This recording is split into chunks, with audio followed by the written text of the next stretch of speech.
What's up, everybody? Welcome to Show Me the Meaning, Wisecrack's movie podcast.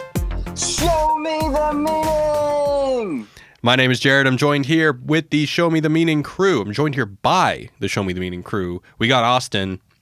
Yo, what up? And joining us locally in Los Angeles, California is Alec. What's up, Alec? Hey, everyone. Nice to be here. Yeah, man. Hear that full voice that comes with the microphones here in LA. It's really, really nice having you, Gotta man. come here for the microphones. That's right. Anyway, today we're talking about the 2006 movie Children of Men, directed by Alfonso Cuarón, starring Clive Owen, Julianne Moore, and Chiwetel Ejiofor.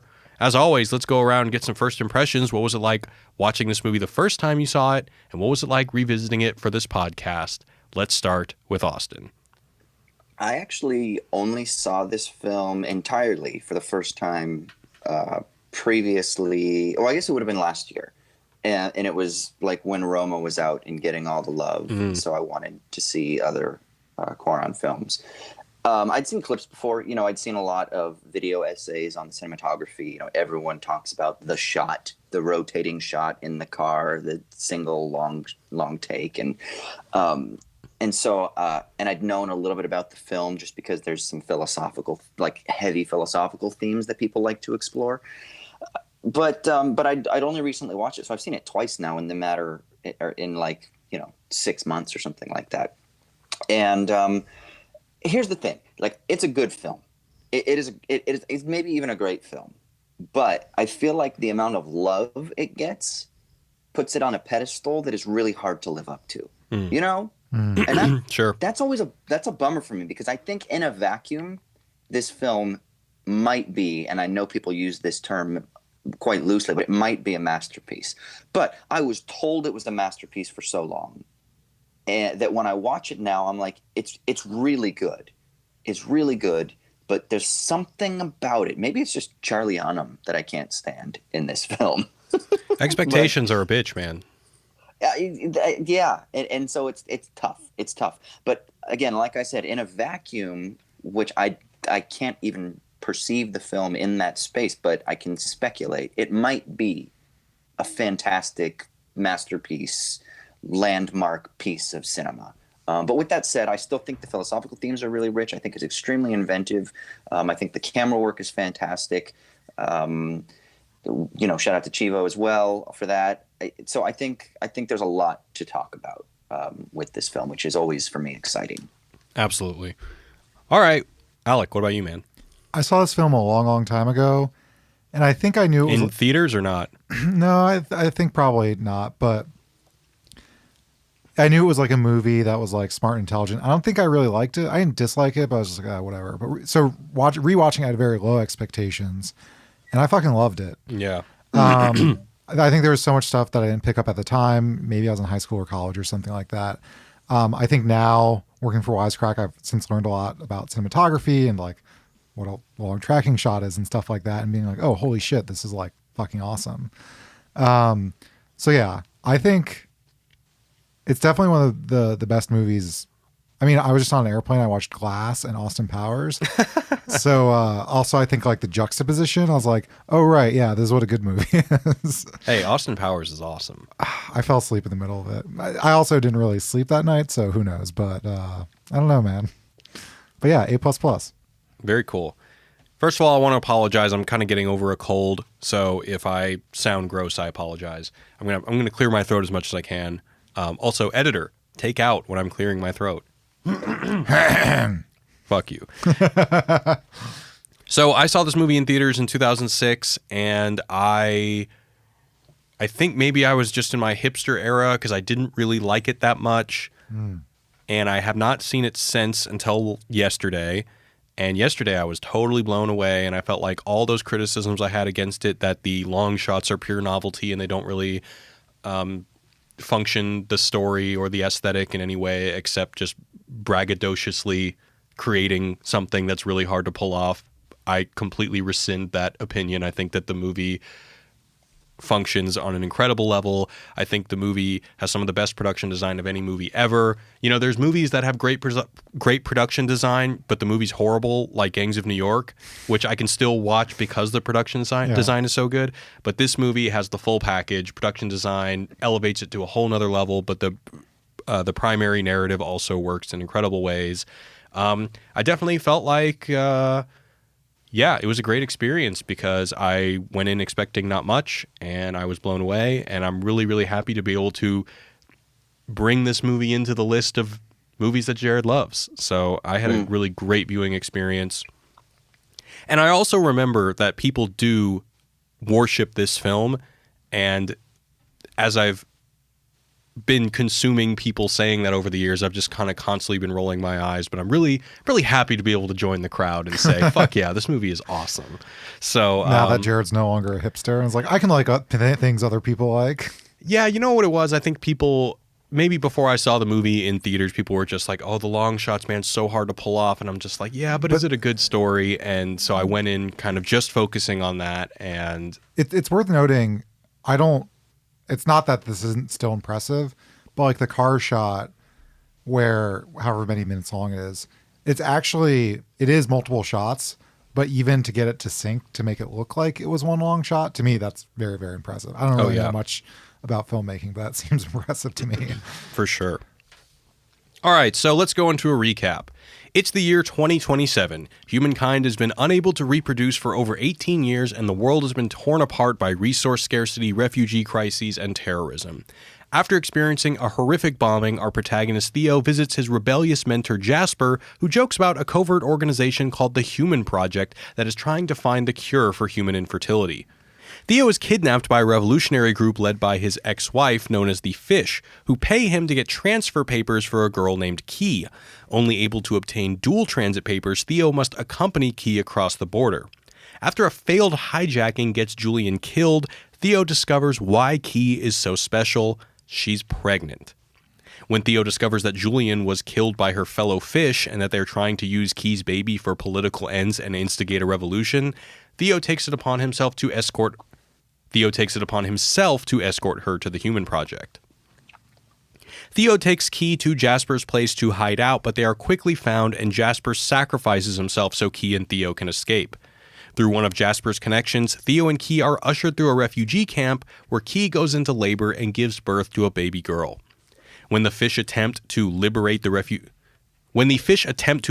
refugee camp, an all-out war breaks out between them and the army. Inside the camp, the Fish find Key and the baby and take her from Theo. Theo eventually recovers Key and the baby from the war zone, and when all see Key's baby in all her majesty, the carnage stops, if only for a moment. Theo and Key get on a boat and row to the... Sorry, editor. Theo and Key get on a boat and row to the rendezvous point where Theo reveals he's been shot. Key decides to name the baby after Theo's lost child, and Theo dies. In the distance, a boat nears.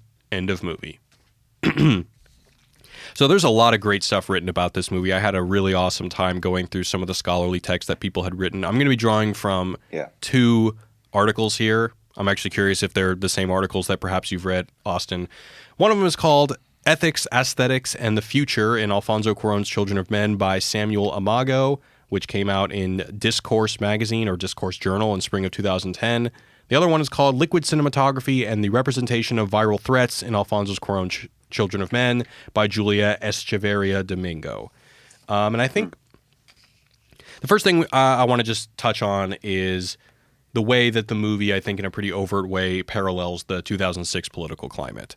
So off the top, the National Security Agency of the UK is called Homeland Security, which I think is very deliberately evoking the American federal agency.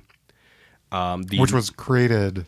after 9/11. Yeah, like 2002. It was new, is the operative point. Wasn't it Home Front Security in the UK during World War II? Oh, I don't know.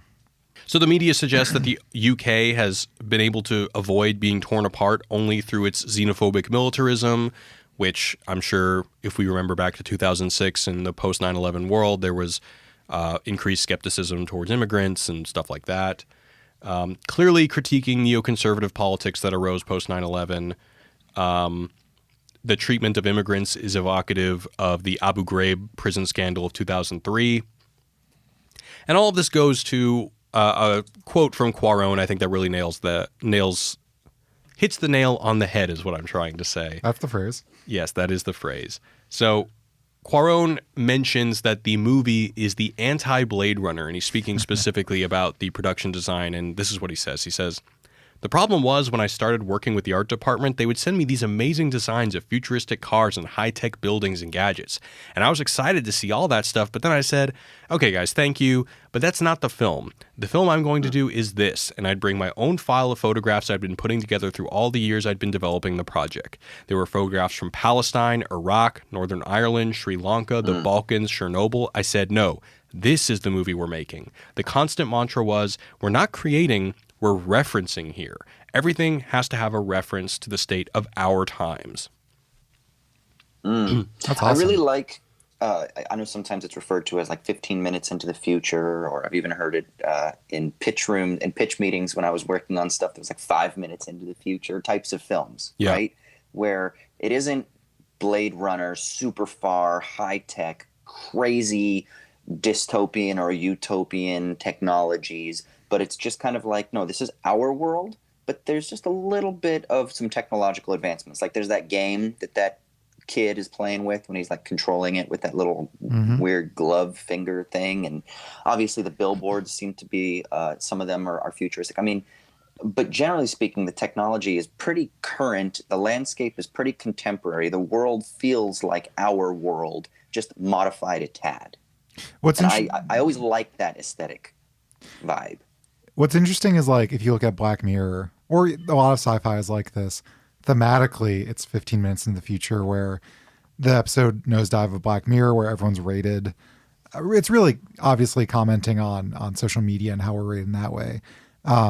So really, it's not a dystopic look at the future. It's a dystopic look at today. At the present, exactly. Yeah, but like aesthetically, it is in the future, whereas this one, I think, is kind of aesthetically mostly in the present. And also, I would say even thematically, like the theme, it's easy to get focused on the idea that like the infertility causing all this thing, but really it's about losing all hope and what it means for society to not have hope. And I'm sure we'll get into that a lot more, but that I think is also reminiscent not only of 2006 and the 2000s, but today. Do you think that there's a sort of like, that it's responding to, that Cuarón is kind of responding to an anti-natality kind of theory or feeling or sentiment in the world? I mean, what does that mean? Anti-natality? Anti-baby. Oh, I thought that was anti-natalism. I guess that's the same thing. Same thing. Yeah. Well, I do you think he's responding? Like when I see this movie, so there's this philosopher named Lee Edelman. He wrote a book called No Future.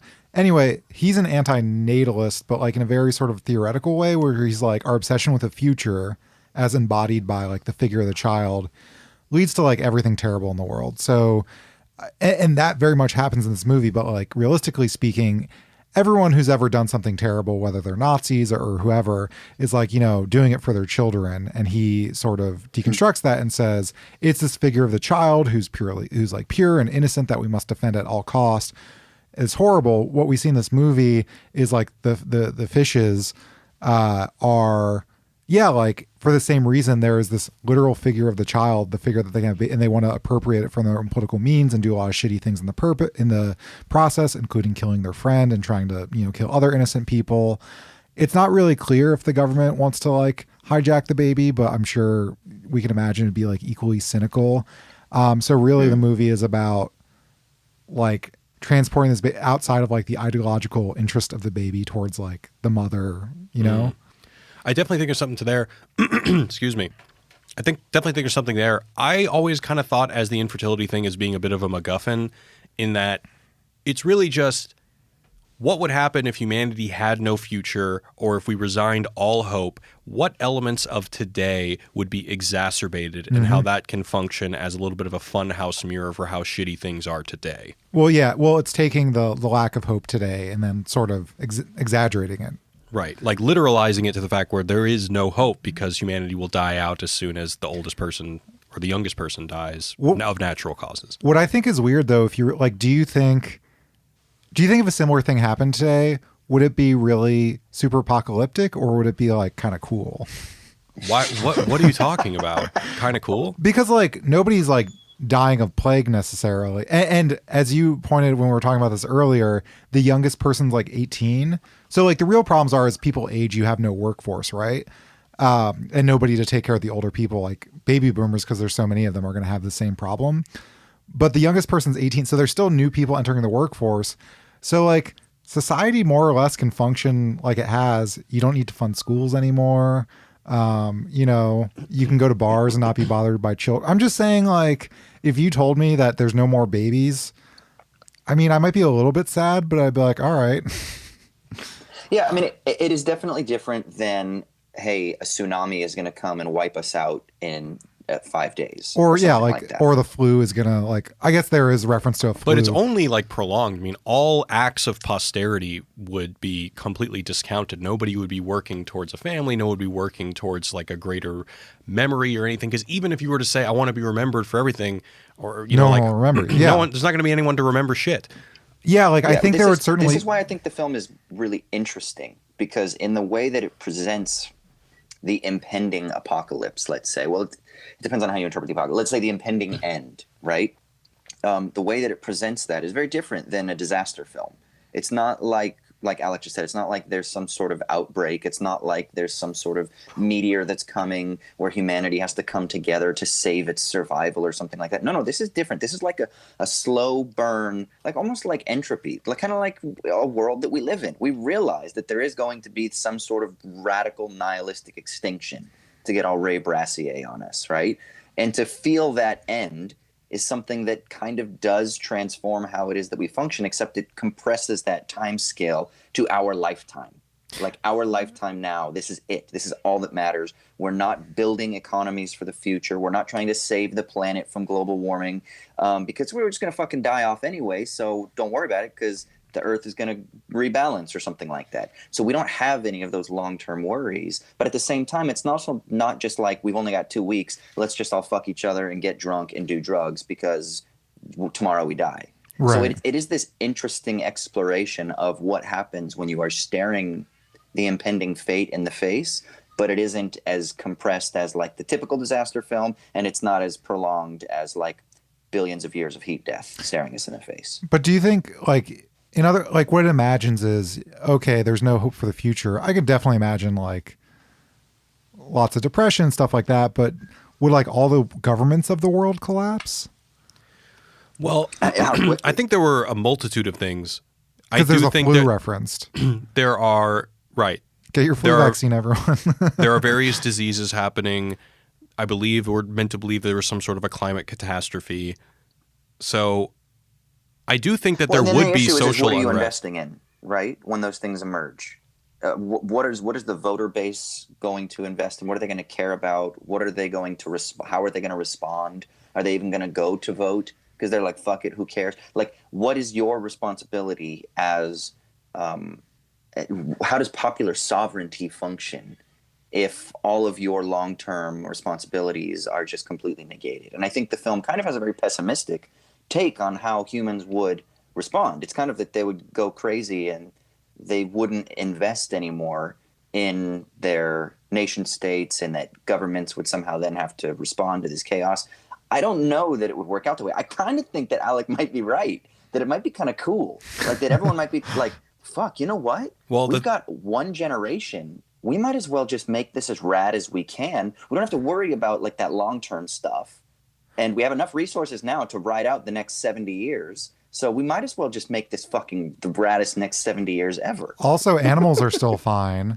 And plausibly on the scale of what, like millions of years, maybe there will be a new, like dogs will become sentient and they'll find our remains. So like maybe there is a posterity. Now, if you really want to get technical about it, everything's going to go away in like the heat death of the universe or the big crunch. So to your point, Austin, it's like a matter of scale. Like, what is the point of me doing anything today if all posterity will be erased in billions of years? Well, Alec also said earlier today that actually if there weren't any kids, then it would solve the immigration crisis, because all these immigrants can solve the the shortage of workforce labor that would come from young people entering the workforce. Yeah, and certain countries have the threat of continuing influx from other people. I mean, so it'd be like a really good anti-xenophobic argument. You'd be like, guys, chillax, everything's fine. We got enough resources for full employment for everybody. I do think we're meant to believe that the lack of fertility thing happens in conjunction with there being resource shortages.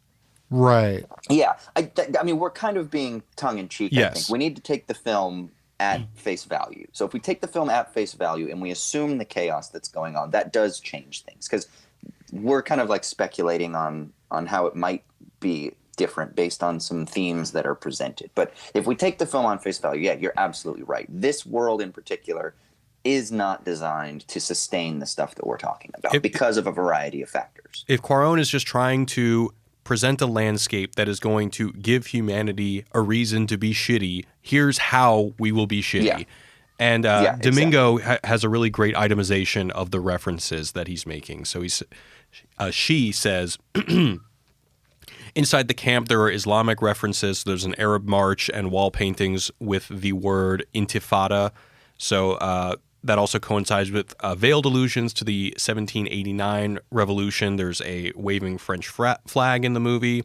There's the Christian connotations. The first time we meet Key and we see her belly, it's very evocative of the nativity scene because she's in like a barn. Mm-hmm. There's the Jewish Holocaust suggestions. There's the well, it's actually the Venus. There's a Venus painting. It's so she's in a barn, like Jesus in a barn, but also the way she's like covering her breast and has like her hand. The Birth of Venus by whatever his name is. Botticelli? No. Yeah. Is it Botticelli? I Something like that. Well, I was going to get to that later, bro. No, I'm sorry. kidding. No. I'm kidding. So Jewish Holocaust suggestions, there's the immigration cop that responds to the coded message, "You're a fascist pig." The camp itself clearly resonates with Nazi concentration camps. And then as I referenced earlier, the Iraq prison of Abu Ghraib with the hooded things that they're always putting on top of each other. You guys know that Zizek has a full commentary on the DVD. I did not know that. That's crazy. I learned that yesterday, but holy shit. Yeah. So he claims in the commentary that in this movie the background is more important than the hero narrative, and I think there's something to this.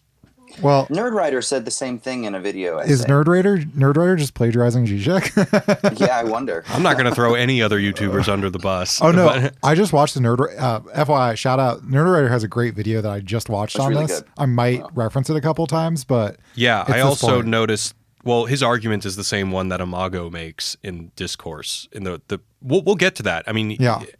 I don't think he plagiarizes. I mean, it's just obvious. I don't know if it's obvious, but if you spend time analyzing the film, these things are going to come up. Well, I'll be honest. I mean, I don't want to sound like a dick, but I think that every background is integral to a film. It's like we talked about with the Scott Pilgrim. It's the canvas, right?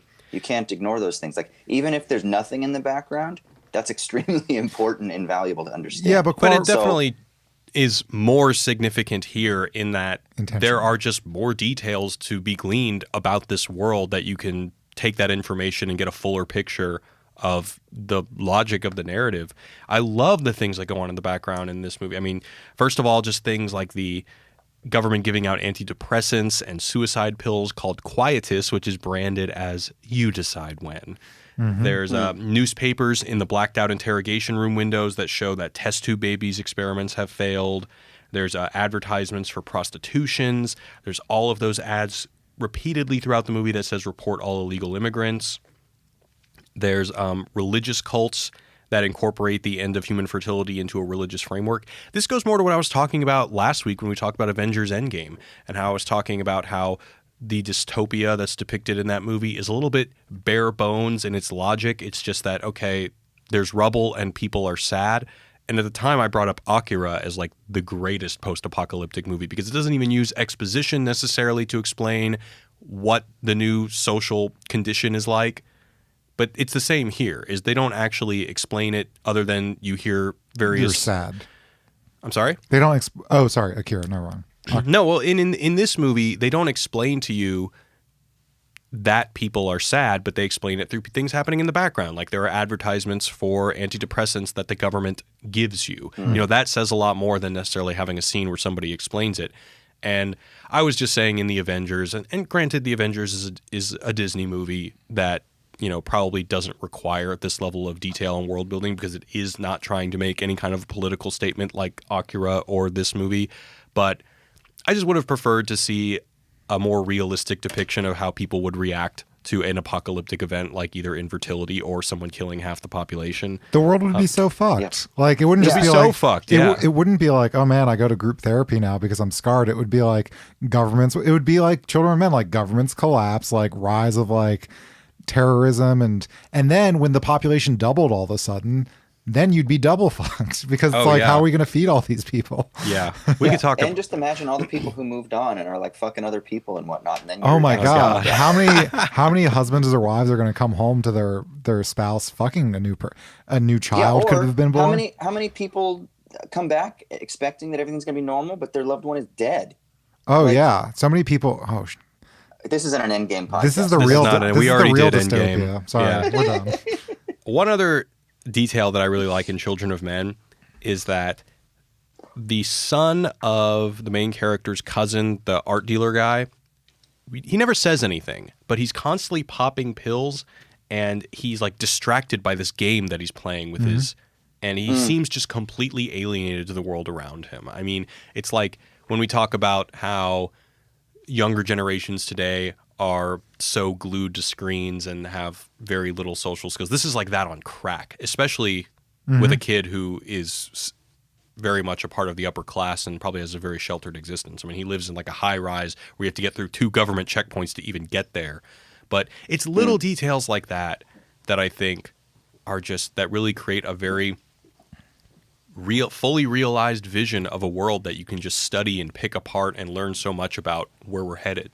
And That's it. I mean, this is the hallmark of a good filmmaker, though, right? I mean, they teach you this sort of thing in film school, building out a world. If you read John Truby's Anatomy of Story, it's the idea of really like fleshing out how the world that you're building isn't this arbitrary, ooh, wouldn't it be cool if we had a machine that a kid was able to like control with his hands? But no, that serves the purpose in pushing the narrative of the world forward that also fits into the arc of the protagonist and the drama that he or she is caught up in. And that's what that little bit of world building is supposed to do. And that's what Cuarón's world building efforts do, because he's able to show you the despair that comes from this world in which there is no future and how it'll affect different segments of the population. Even the wealthy children, what's going to happen to them? They're spoiled and entitled, but they're just fucking tuned into their screens like kind of zombies or something. Like that helps flesh out that background that feeds into the story rather than being an arbitrary decision because it's fucking cool. And that is good filmmaking. That's good storytelling. Ace filmmaking. And the point that the nerd writer makes in his video that I really like is that in addition to the regular background, the way the camera works, those long tracking shots, it'll be on Clive Owen and then just pan to the side. And it's no longer, it's like decentering him. And then you see like a refugee in a cage or someone with a hood on or, something blow up, where it's kind of using it as a means to bring into focus the things that would otherwise literally be in the background of the film, like all the suffering. And Cuarón does this a lot. We talked about this. I was just going to say that. Oh, go ahead. I'm sorry. Yeah, no, we talked about this in the Roma podcast.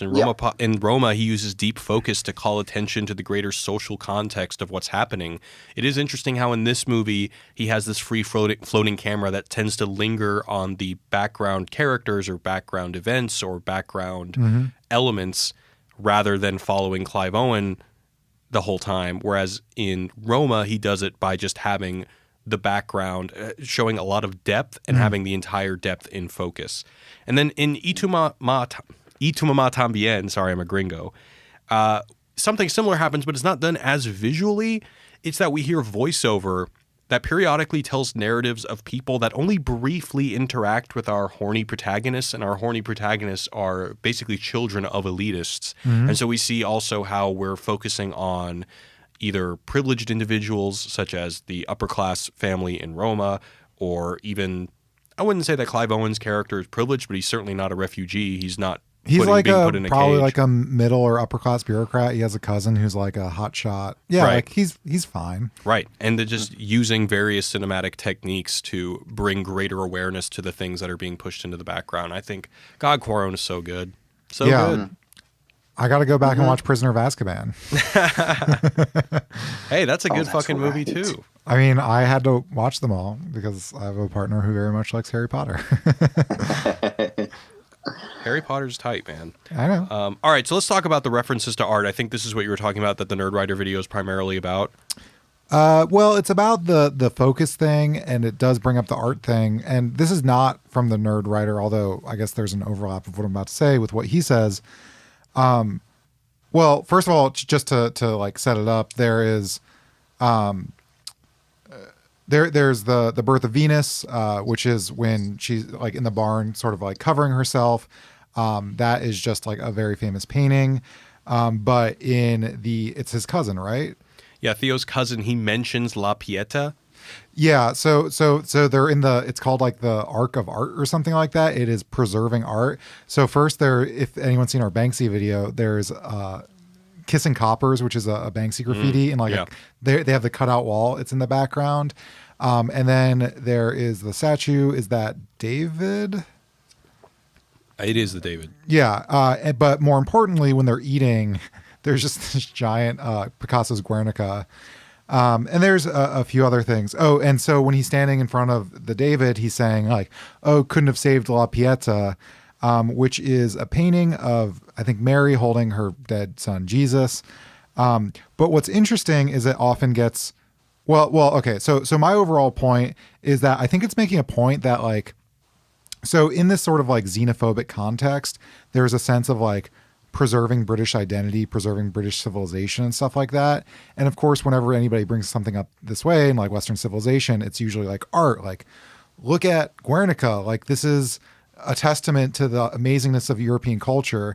But then it has all these sort of doubles in actual life. That's almost to suggest like in people's sort of like, oh, like this, the way they want to preserve art ossifies it in a way that like, a lot of these things were made like Guernica was made after like a terrible like bombing of civilians by Germany during the Spanish Civil War.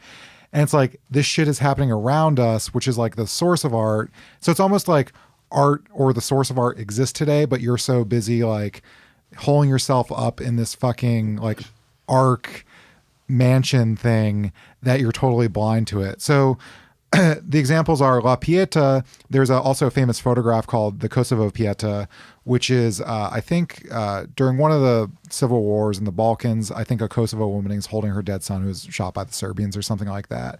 But then in the sort of refugee war camp scene, there's a woman who's holding her son that both emulates La Pieta and the Kosovo Pieta. Then with Guernica, they're eating in front of it. That, again, is about like bombers destroying a lot of the civilians in this Basque city. And then that similar sort of war situation is happening. People are dying in the refugee camp. You could say Kissing Coppers is like Kissing Coppers arguably is about, you know, like Banksy loves to talk about the police state and militarism and stuff like that. And this is very much like you know, there's the cop Sid or whatever who's pretty much an asshole, and you know, Yeah. fascist pig is the code word. And then literally the birth of Venus is replicated in Key, like in that posture. So it's almost like this is the stuff of art, but you're too busy jerking off like in a mansion.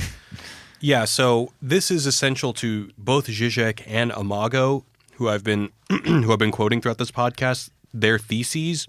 And what they say is that this statement that is being used by having art in this very sterile environment and then having it recontextualized by having actual suffering people reenact it is that essentially robbed from its initial cultural context, the art becomes meaningless, but the camera brings back the real world context, and in a sense it repoliticizes the art. Oh, that's so good. Yeah, so especially with the Kissing Coppers thing, having that in a very sterile government-sponsored art exhibit is like, it seems to lose its meaning when in fact you could say that the initial meaning of that piece is some sort of statement against militarization.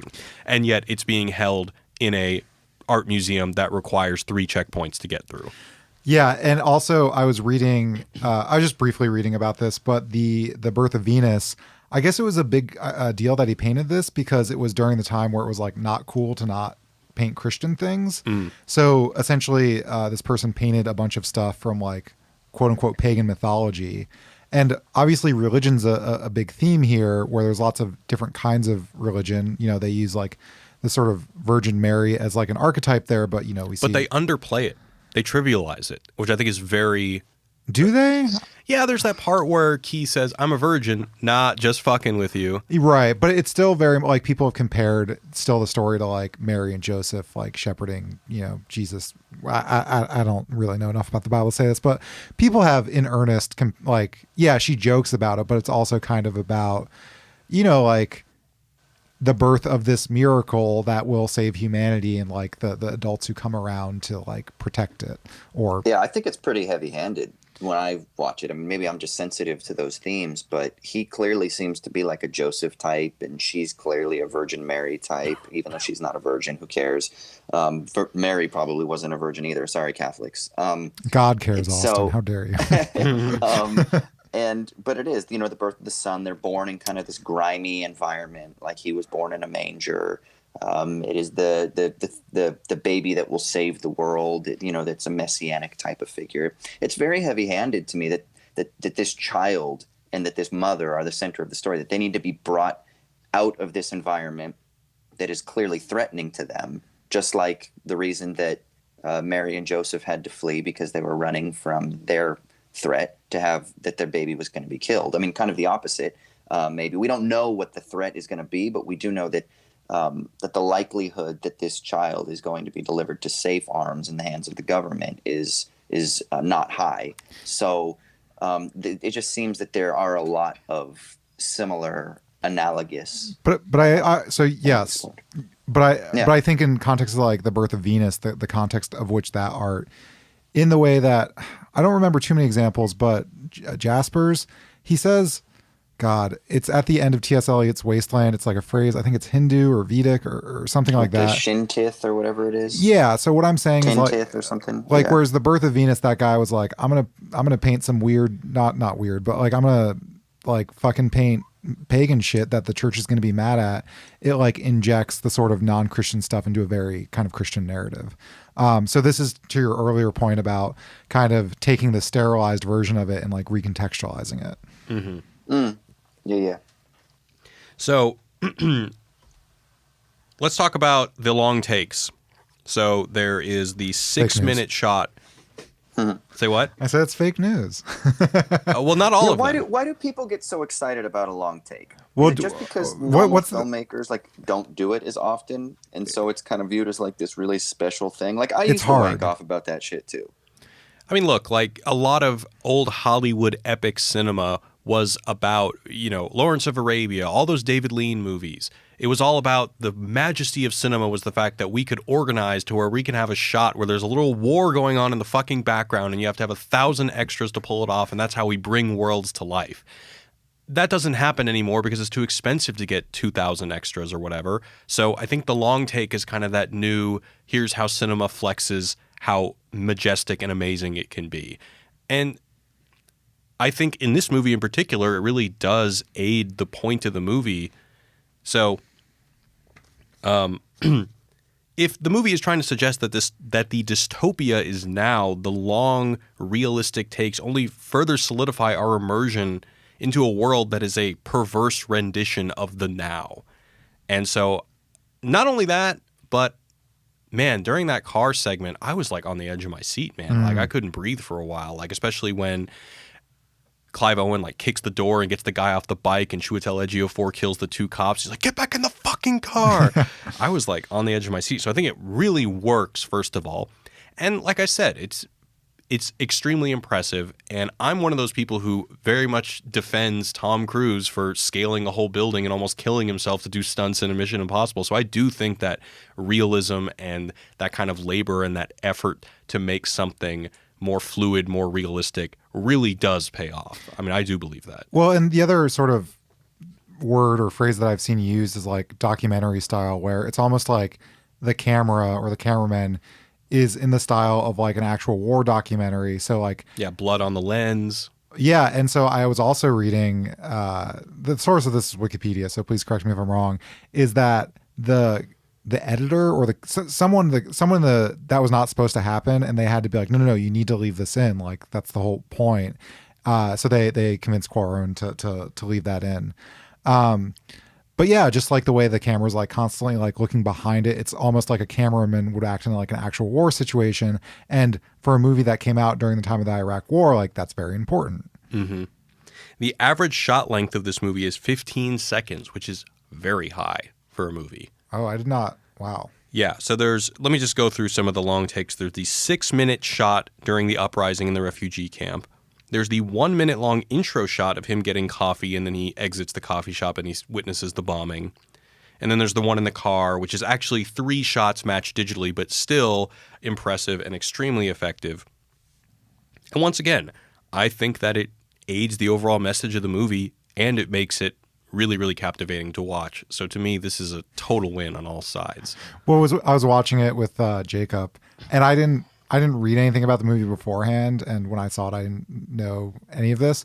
But in the middle of that car chase scene, I was like, wait, Jacob, is this all the same take? And he's like, yeah. And I was like, what the fuck? I mean, I think like I enjoy those types of cinematic flourishes, right? Like, I mean, people freaked out about the opening of Gravity. It's like this 9-minute opening shot in there, or whatever it was. And so they love to kind of heap praise upon him for his long takes. But beyond that, the thing that's amazing for me about somebody who comes out of the theater, the reason that I like the long take is, even though I don't know this is necessarily true, I think there's something really powerful about the cut. Actually, the film that we have in production right now, I think I've told you guys about this, but I'm producing a cinematic adaptation of a best-selling book. But it is made by a guy who's an expert with montage filmmaking. So he loves to theorize the cut, right? And I think it was Godard that says, like, the cut is the lie, the shot is the truth, the cut is the lie.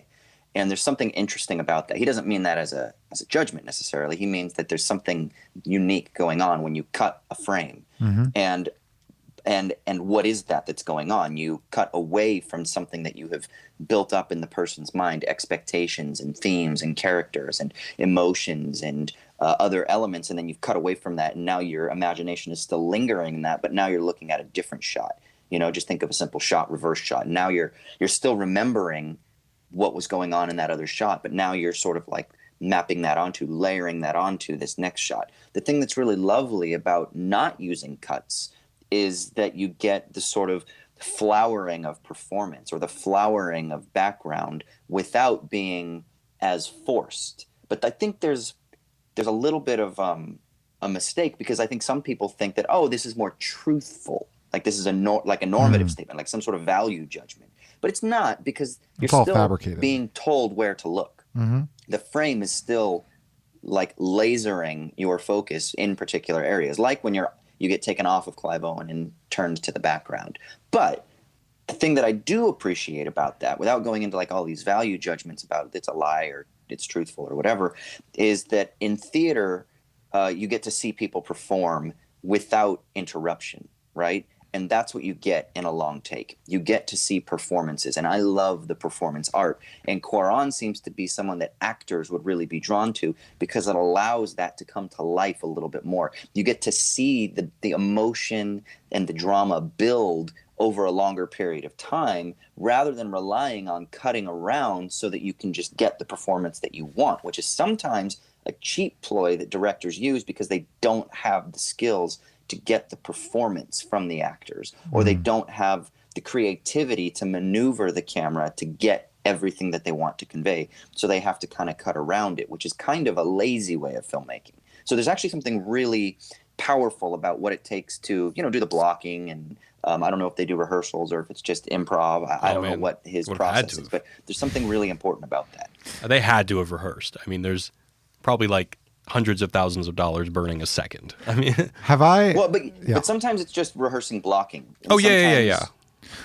Like you just run through the blocking rather than because you don't want to some directors don't want the actors to blow their wad, so to speak, on the performance, and it's like, hey, save it for when we're rolling, because we might do 6 or 12 or 15 takes or whatever. So it might have just been walking. I don't know what his process is, but I'd be curious to find out. Have I brought up that Russian movie? It's all one take. Russian Ark. Yeah, and there's a, if anyone listens to the podcast Heavyweight, the host, it's kind of a weird episode. The host of just becomes obsessed with this one mistake in it at one point. So it's through this museum in Russia, and like all the shit's going on, and it's like It's a 2-hour movie that's only one take. Yeah, literally one take, and they only had like one day. Like it's not like they redid it a few times to. Yeah, the pre-production was thousands of times longer than production. Yeah, and specifically they had like one day where the museum was like, "Fine, we'll shut down so you can film this," and so they had to do it. But at the very end of the movie, there's like a band playing, and the violinist just like gets up, turns around, and looks at the camera, and that's the only mistake in the whole movie. But this interviewer like talked to the editor, talked to the director, and they're all like, "What? No, I never noticed that." Oh man, I've tried to watch that movie. Actually, Jacob and I tried to watch it. We got motion sick. Oh god, because the lens is so wide, so that to make sure they get everything in frame, because you can only do it once. I think they did the whole thing like twice. But anyway, back to this movie. A couple things I want to also mention. So we haven't talked about the Pink Floyd pig. Oh yeah, from the Animals. So Nigel and Theo are talking in the Ministry of Art section that we've been talking about a lot, and a Pink Floyd pig floats outside. Well, it's just a regular pig. Oh, it's a pig. But it looks like the cover of the Animals, the album called Animals.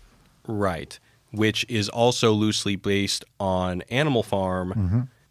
So Imago says that it adds this emblematic depth to the film's criticism of contemporary class systems and the exclusionary cultural practices that sustain them, which is why there's that reference to Animal Farm and to Pink Floyd, while the art guy is in the foreground.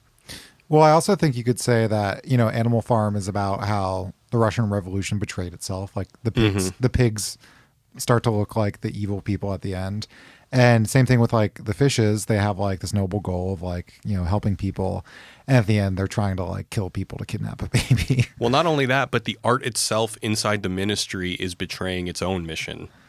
Right. Well, because it's there to, I guess, legitimize the current government, where in fact where no one can see it.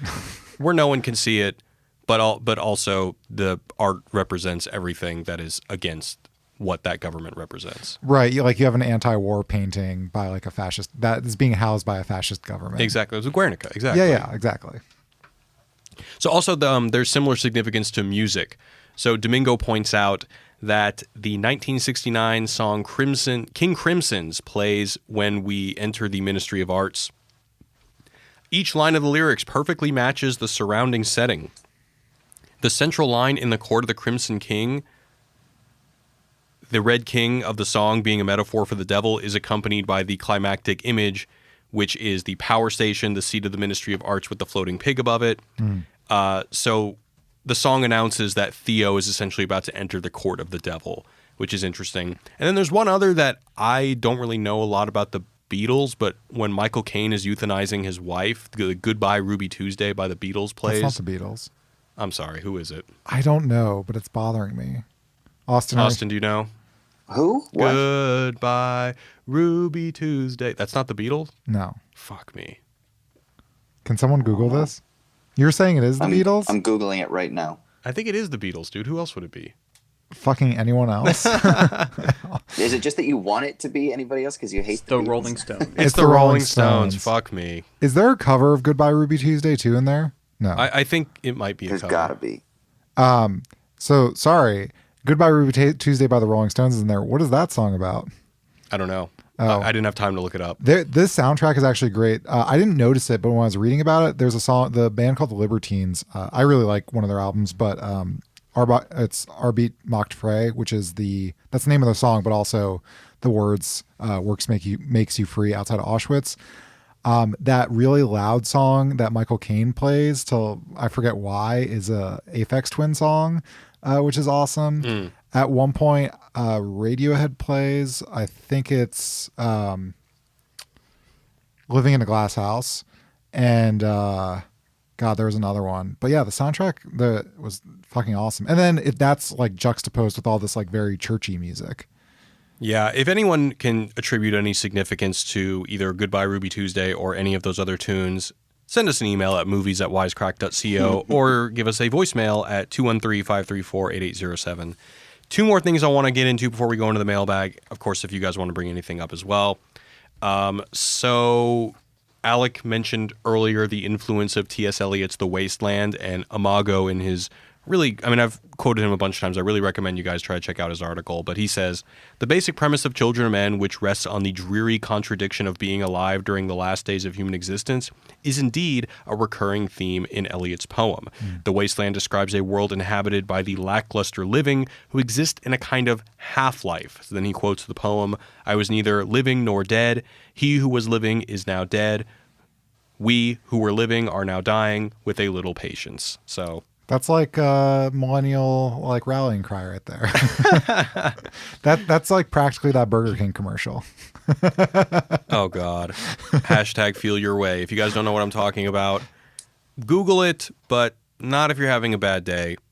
I don't want to fuck up when you have a day where but... there's a little room for it to get a little bit worse. Yeah, Google that.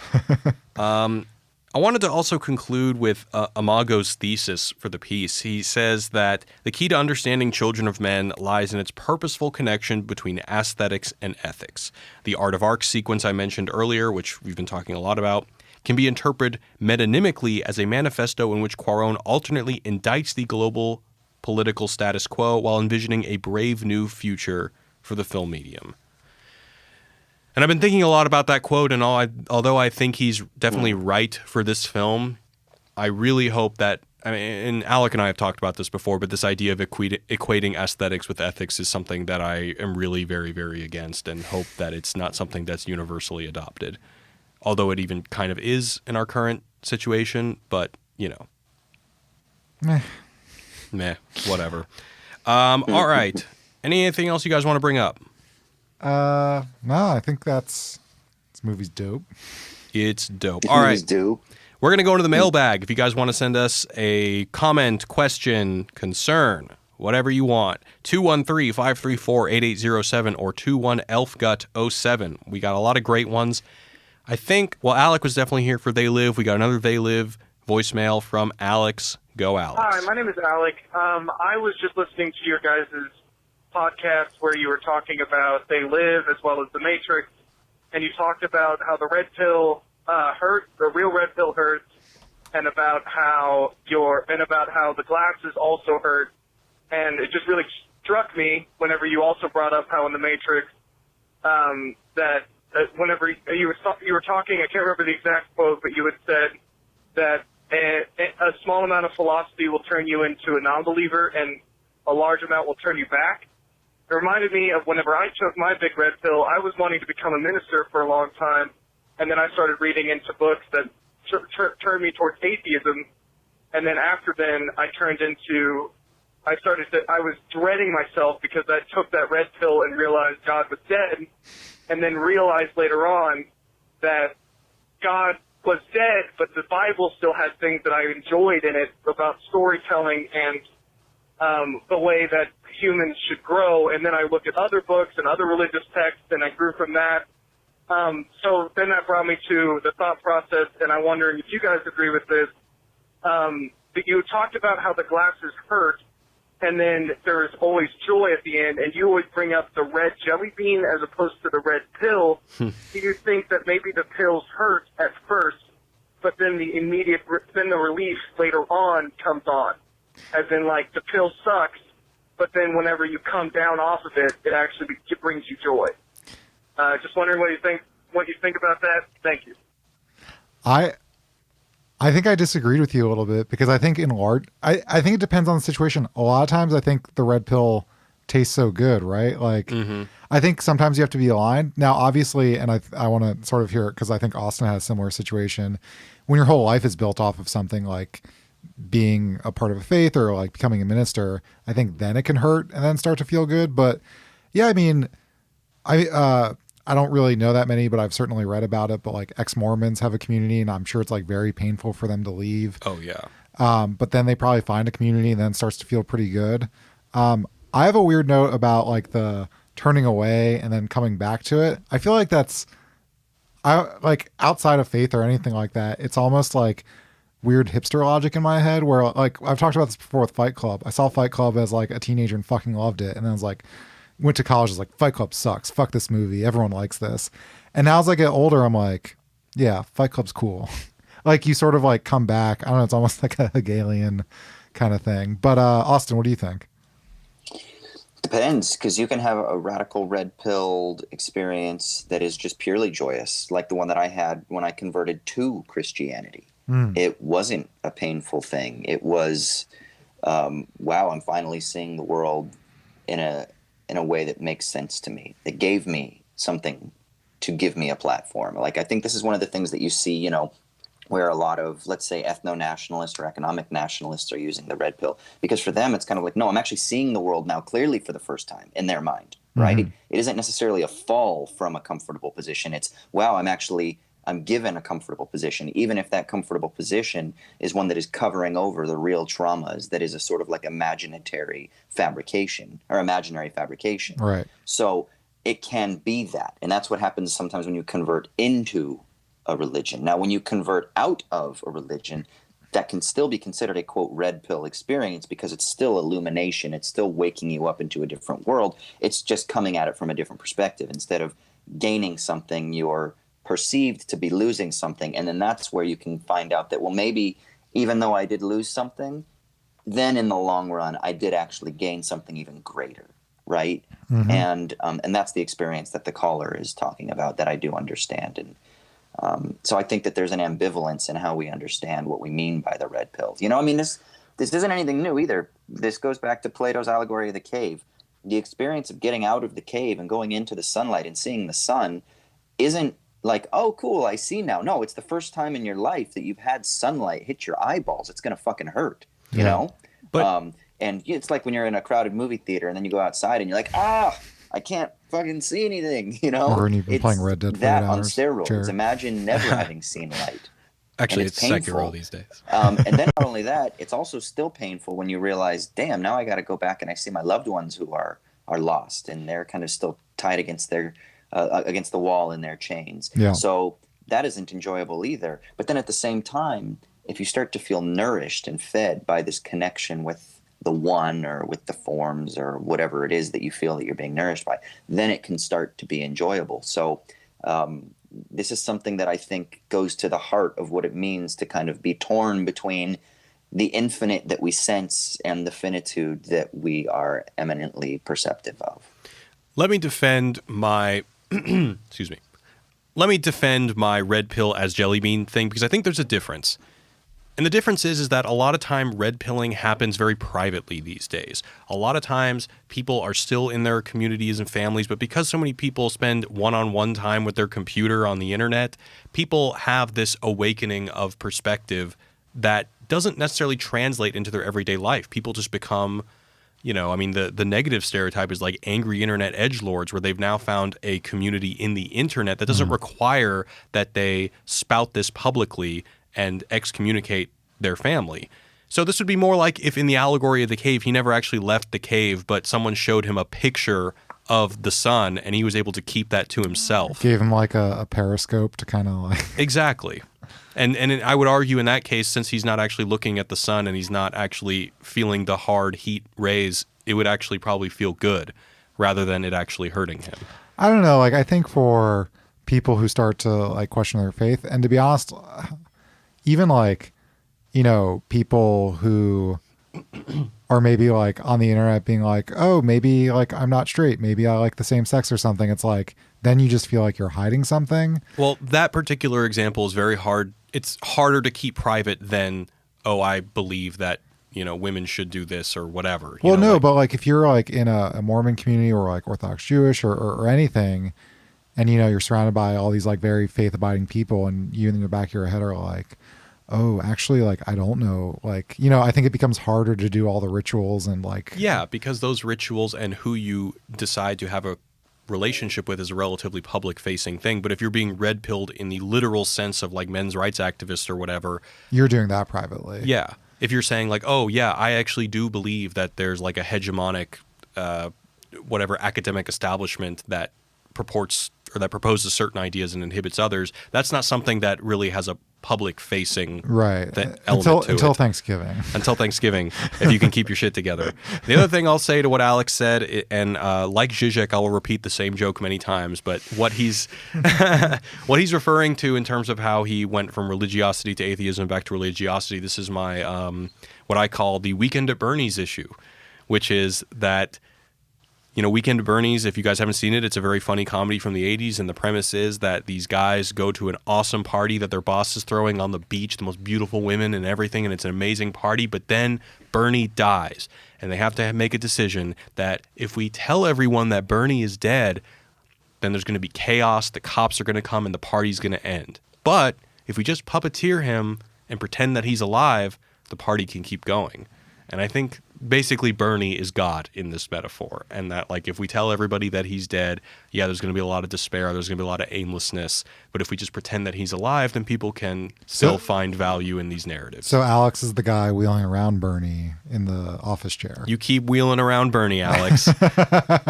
All right, let's do one more voicemail. So we got to do one on Avengers Endgame. Most of the voicemails that we got this week were about Avengers, and so, by the way, Austin, have you seen it?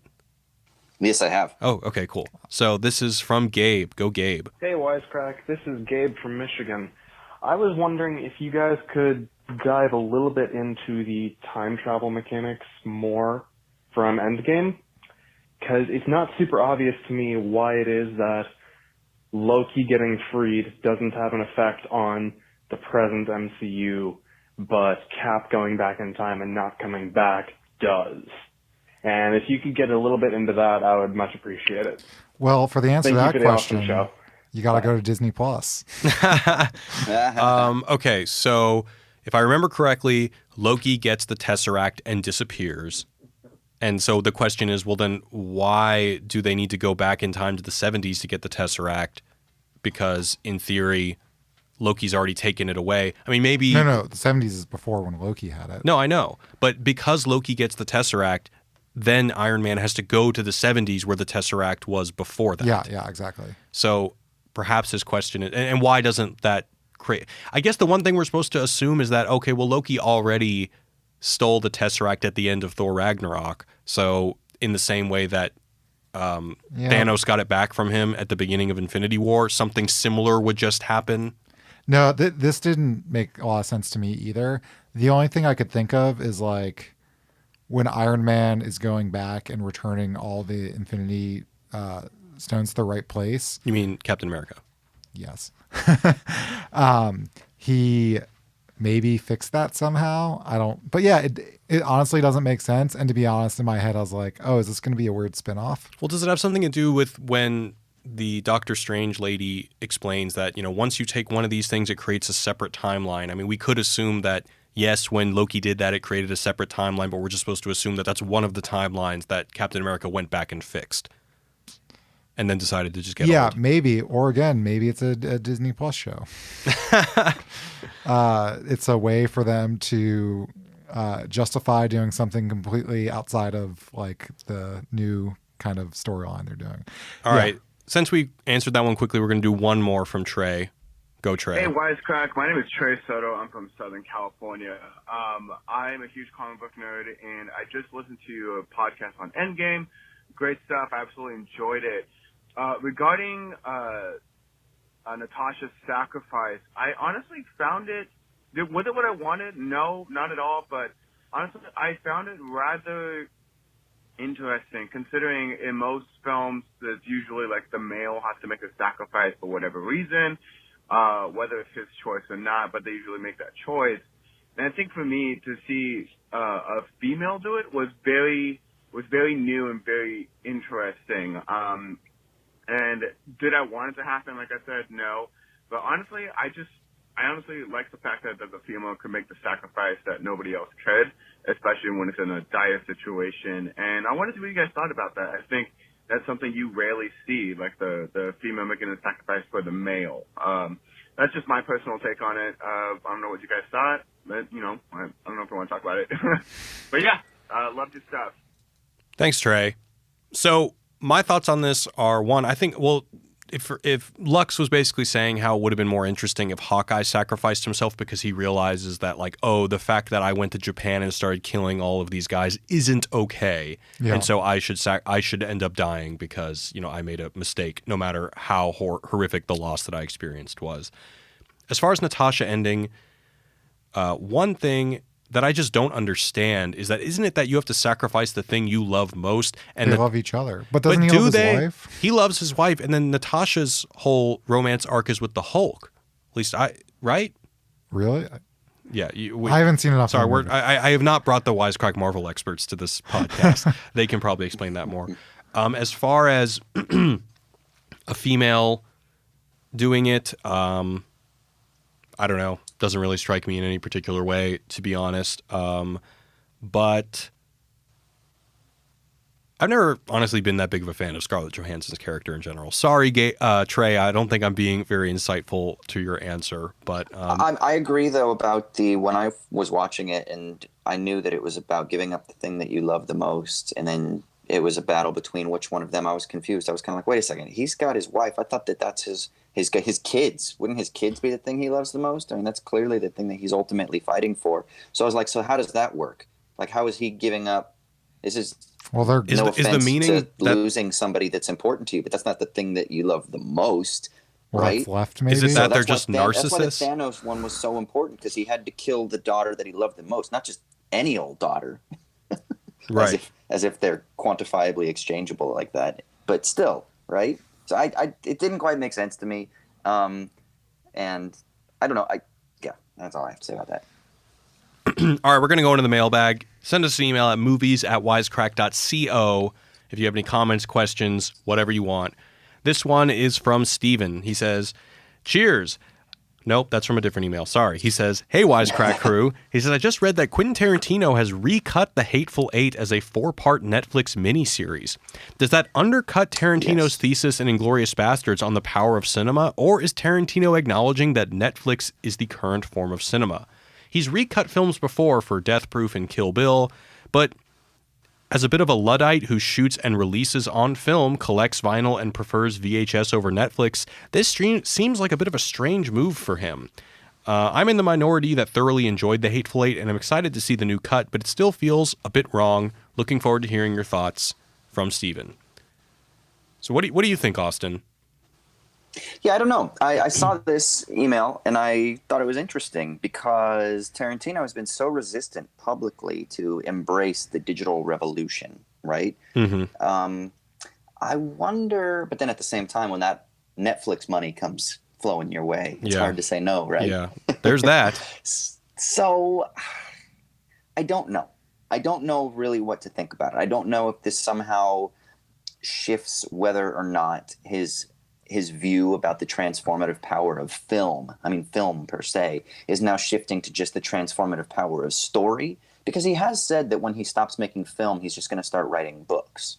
He's going to keep, because his scripts are written as books anyway. He writes like these 300-page novels and then somehow whittles them down to something that's shootable.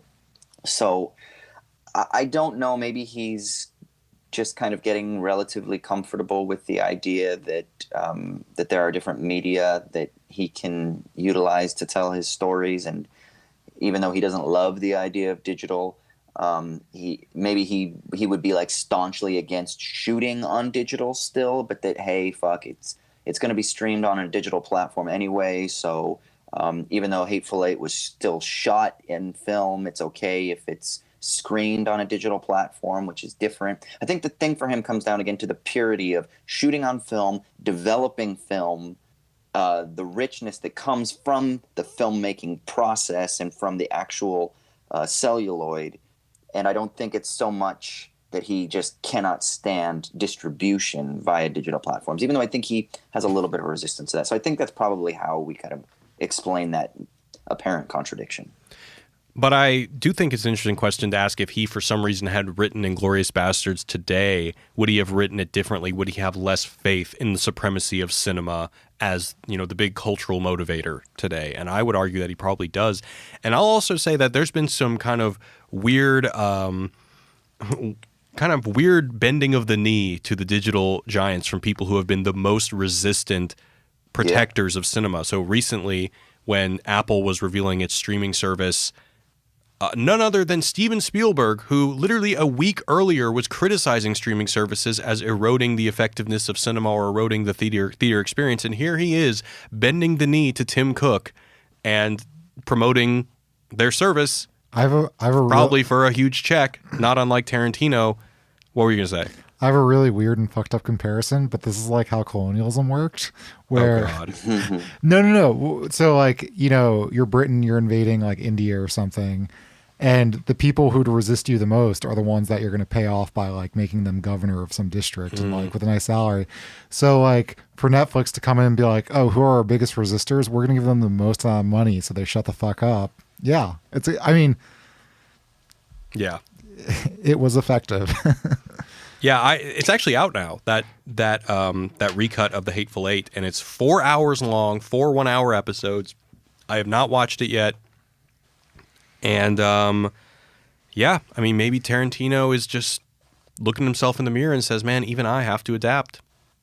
I'd be very interested to see what his new movie is like.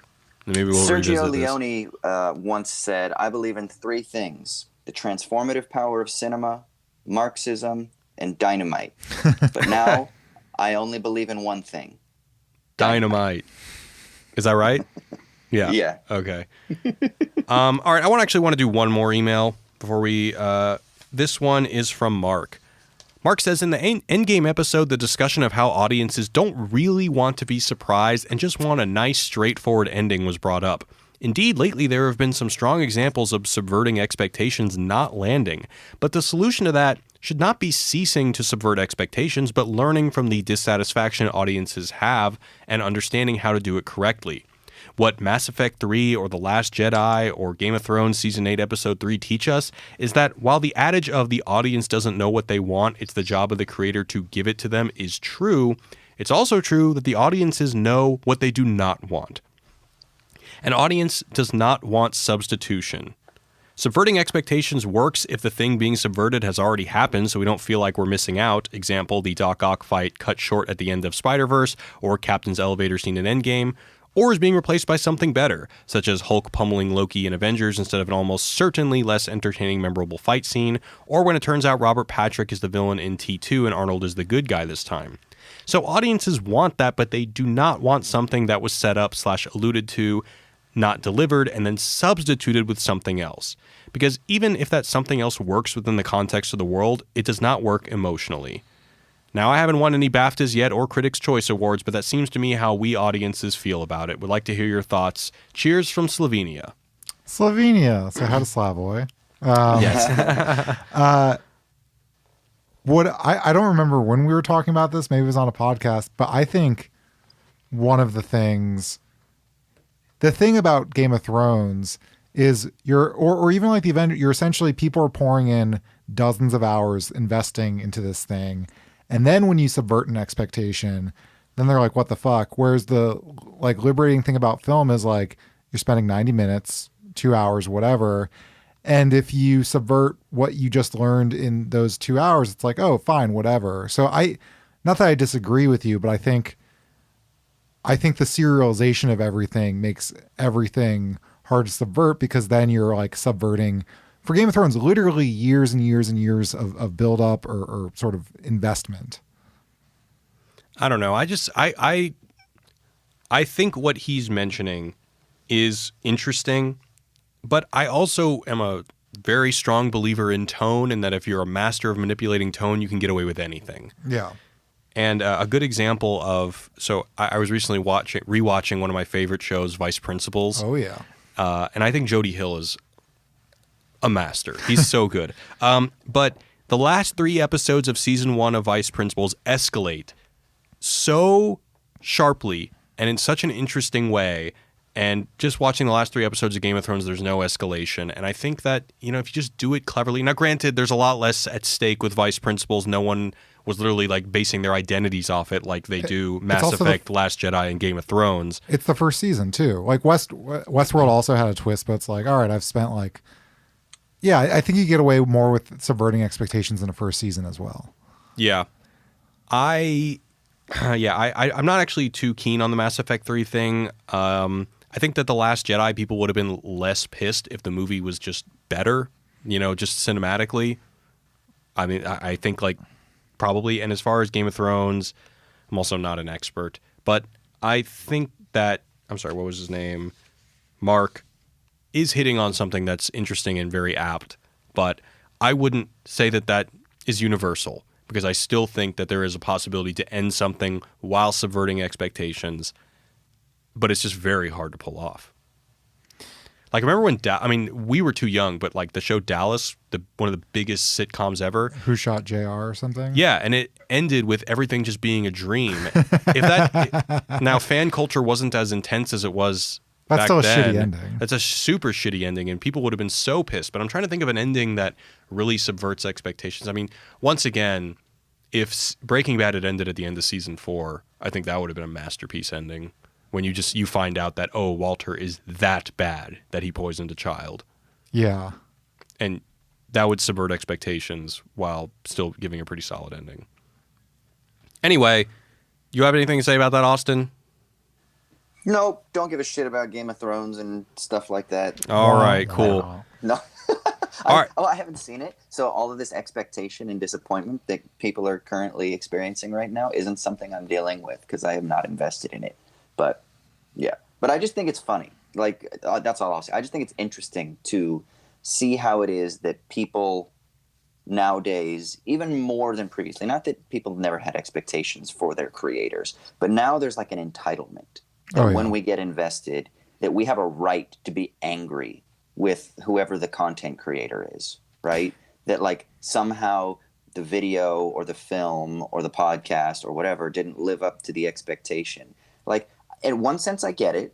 But then in another sense, it's kind of like it is really interesting that there is this relationship between a huge platform like Disney, who can release a product on a trailer and get a bunch of shit because Will Smith Blue looks weird. And then all of a sudden they're like, okay, well, we're going to scramble and we're going to redo. Or like the Sonic the Hedgehog trailer comes out and everyone's like, fuck that. That looks terrible. And they're like, they announce a couple days later, hey, we're going to change a little bit of the visuals. I think it's just an interesting world to live in, and I'm not sure that I've wrapped my head around it entirely, but there's some tensions there that I still need to think through, and doesn't make me feel comfortable, that's for sure. The Sonic example is great because, I mean, it did look dumb. And, like, no one was, like, shit. Like, there were just a lot of memes. Nobody was, like, sending death threats to the animator.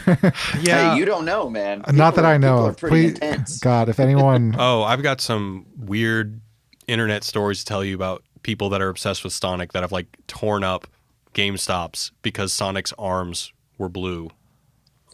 There was the interesting thing is this. So like normally they screen a film and they'll do test screenings, right? I wonder if these really early trailers are kind of just a mass test screening, right? I think they're doing it on purpose. They're going to start standardizing this, like, hey, first look for you internet fans. What do you think before we spend another $40 million? Yeah. Yeah, and then it won't say that. They won't say that they're doing that. They're just going to release it, engage audience expectation because it'll be more natural. And then if people are like, oh my God, the new whatever remake from Disney, the live action remake looks freaking amazing, then they're going to be like, okay, cool, we can go with it. But then if they get a shit ton of like criticism, then they're going to be like, hey, maybe we can tweak some things. But that's cool because we barely started production, or post-production or whatever. I think people are still figuring it out because I don't think that studios or anyone has really figured out that if a strong internet backlash is indicative of a small but vocal minority or if it actually is the general populace. I think the general populace all thinks Sonic is weird. In that one, it seems to be the case because that one just seems like such an obvious whiff.